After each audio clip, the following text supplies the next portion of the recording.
Perfect. So yeah, thank you everyone. I'm Chard. I'm from Argonne National Lab, and I'm excited to give you guys a bit of a touch into what we're doing at Argonne and around the Department of Energy.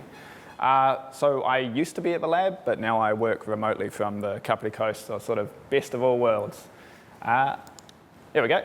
Perfect. So for those of you that don't know or aren't familiar with the Department of Energy, there's 17 national laboratories. Oh, sorry, can you hear? Or? Oh, good. Okay. Yeah, there's 17 national laboratories in the DOE space. These have a number of user facilities. So when I say user facility, I mean a very large experiment, something like a synchrotron or a fusion reactor, where users actually go to this facility. They get allocated a week of time or something like that.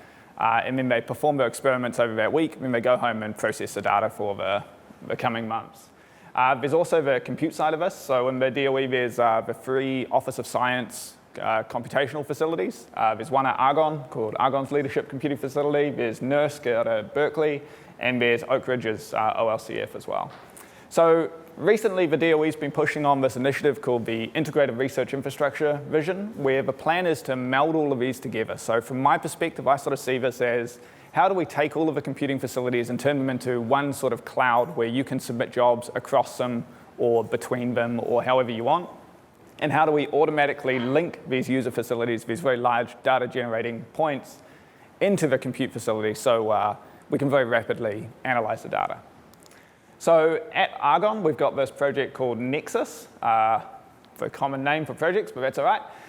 Which is aimed at integrating the instruments, data, compute, and AI.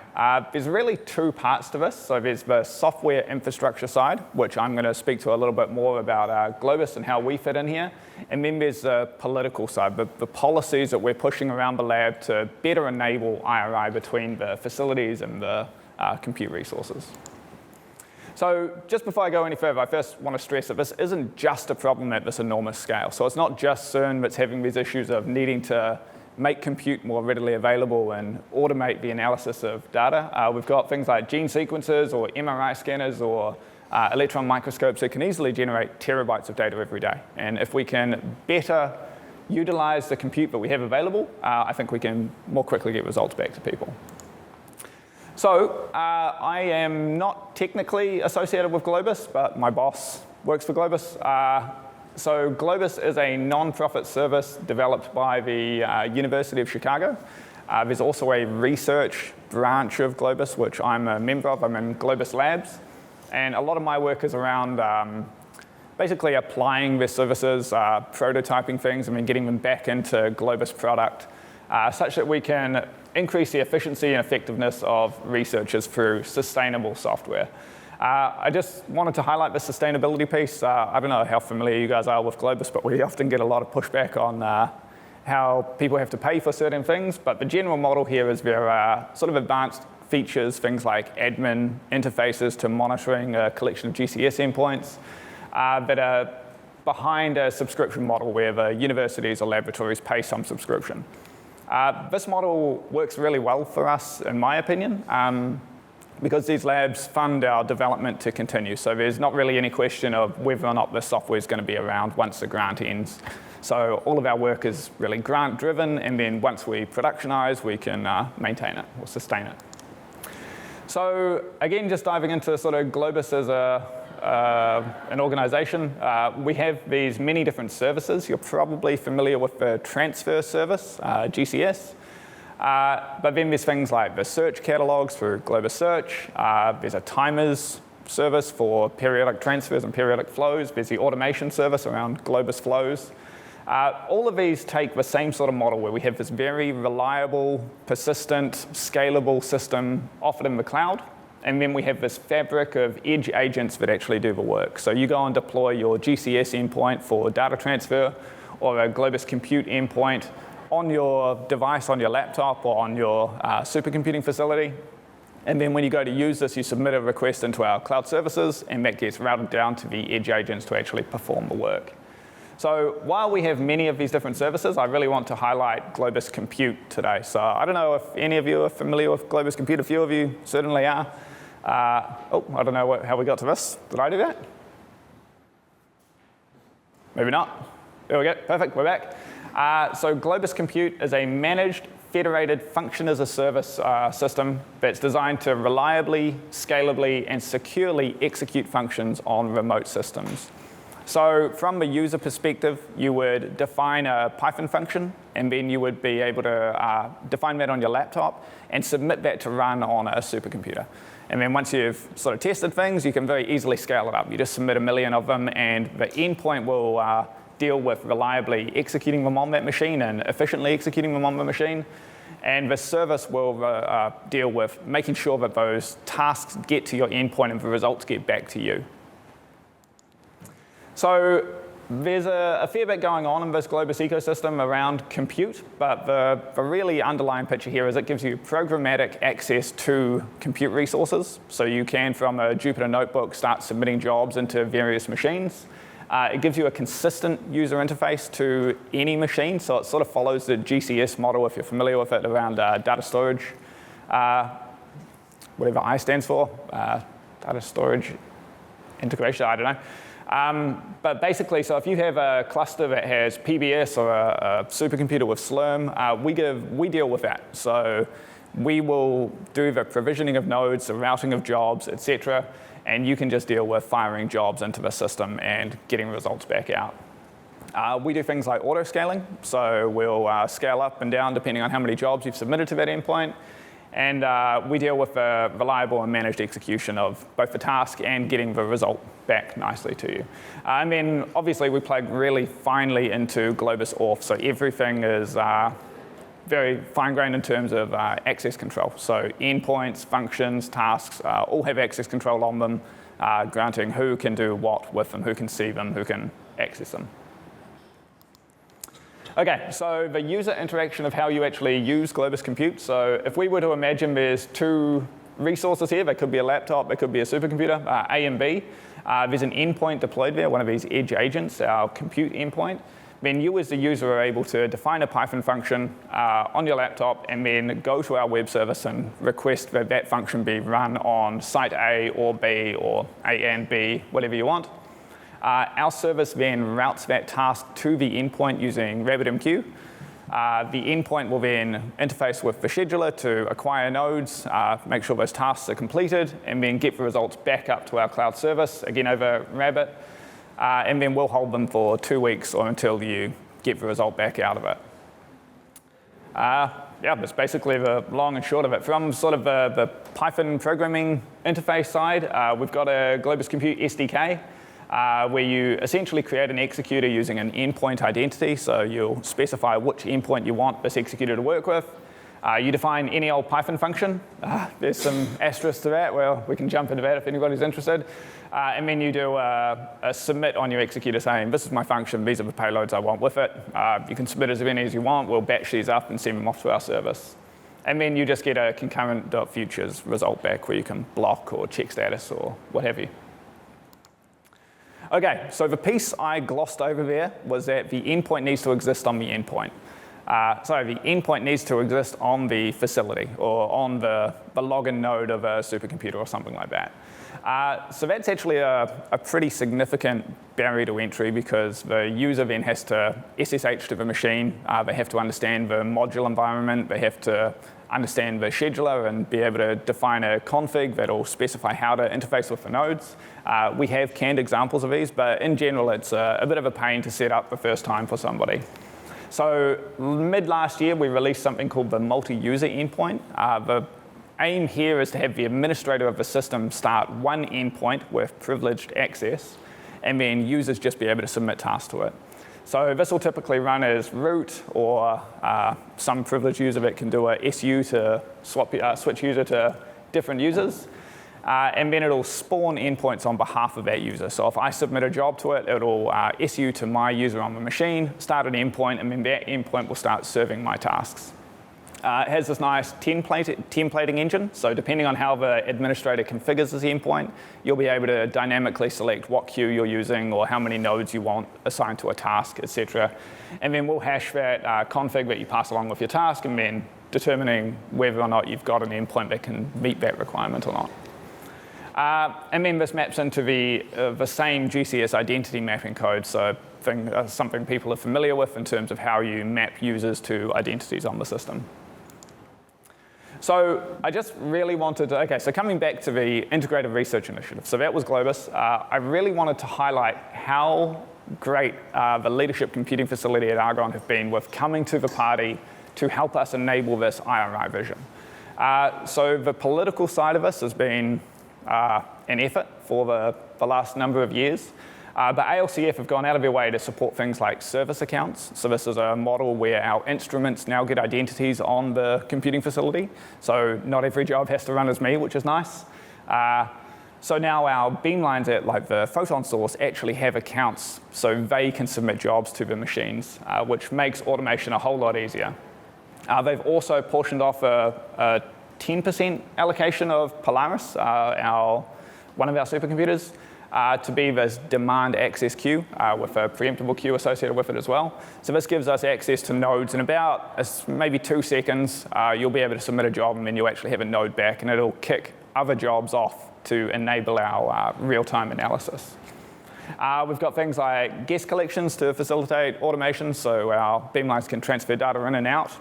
And then they've actually even deployed one of these multi-user endpoints on the EDIF testbed. So we've got this accessible running as root, and we're going through all the security process to broaden this out. So hopefully later this year we'll have it on Polaris, and then Aurora is our next target. So one of the shining light use cases of our IRI efforts has been around the photon source. So we have a very large synchrotron at Argonne called the Advanced Photon Source. It's just undergone a $890 million upgrade, and it started coming online about a month ago. So this is very exciting for us. It's going to produce 2 orders of magnitude more data, so we definitely need to get this connection set up. This is actually an older figure from before the upgrade, so it's got all of the beamlines around it. But I just wanted to point out the success we've had here. We have 21 service accounts for the different beamlines.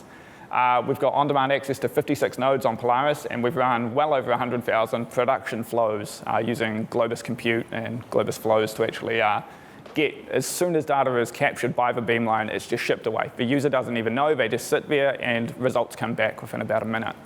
Yeah, so this is pretty great.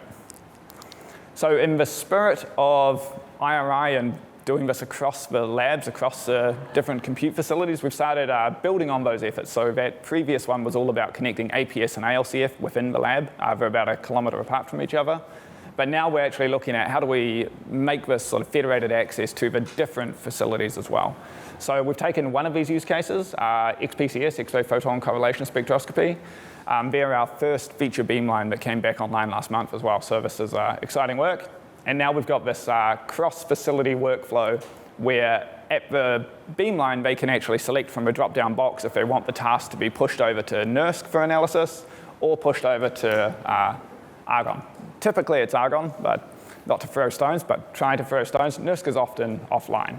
So Argonne's our nice, reliable workhorse here, and we can switch between these in this case. It's pretty awesome because at the start of a flow, you pick NERSC or ALCF, and then the flow gets parameterized with just the endpoints, because that's all we're changing. You just change the endpoint ID for where the transfer is going, when the result's coming back, and then you swap the endpoint IDs for compute endpoints as well, and then everything just runs. So that's great. The scientist just sits there, and the results come back a little bit faster at Argonne, but yeah.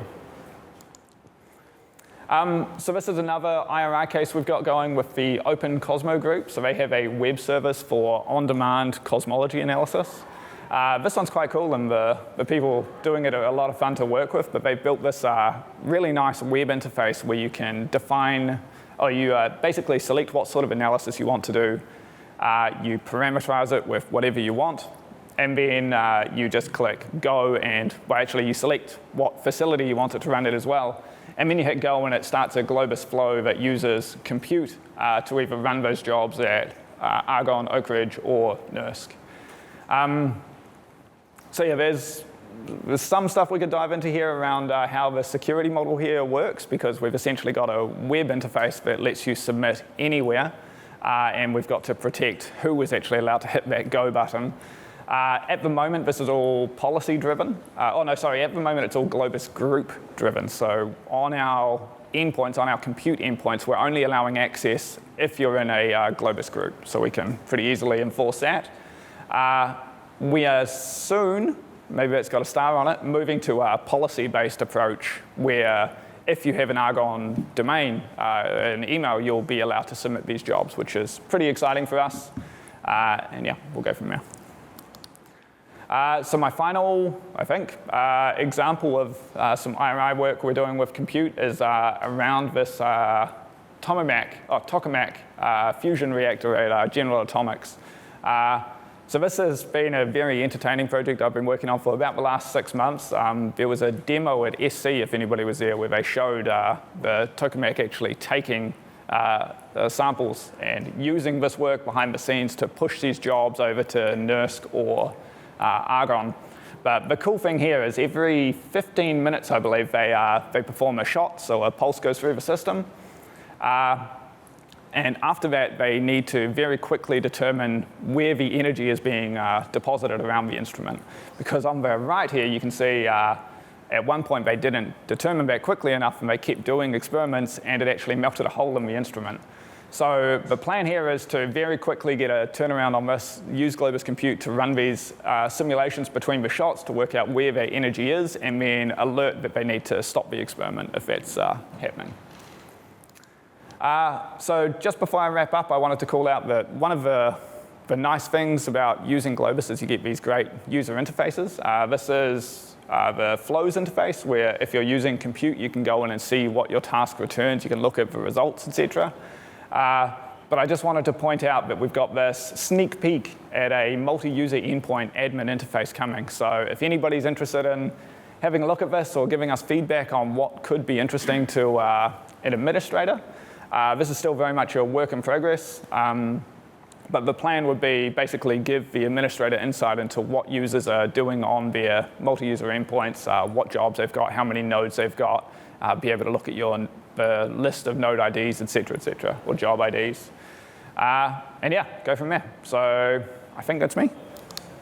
Awesome. Thank you.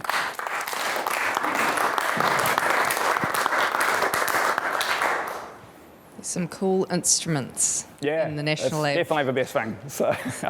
Facilities. Alex, yeah. Well, thanks, Ryan T. What do you do in terms of executables? I mean, you still have to SSH or SCP the executable to the node that executes the code, presumably, or is that sort of also taken care, through containers or whatever technology where you? Yeah, good question. This is probably our most challenging piece, how we manage the executable or how we get the executable to different sites. In the cases I showed there of running across the facilities, we've actually gone, the maintainer of the tool has gone and installed and deployed the tool just on the shared file system. And then when we submit the functions, we just path to it, essentially. Yeah. But containers are where we want to be, so yeah. Hi, how do you manage the data locality between endpoints? How do the endpoints share a common data pool? Yeah, our answer there generally falls back to put your analysis task into a flow and use transfer to get the data there beforehand. Well, it depends which one it was. Some of them, like the OpenCosmo one, it will actually route the job based on where the data that you want to analyze is. But other ones, like the APS workloads, we have to move the data to the compute facility to run it.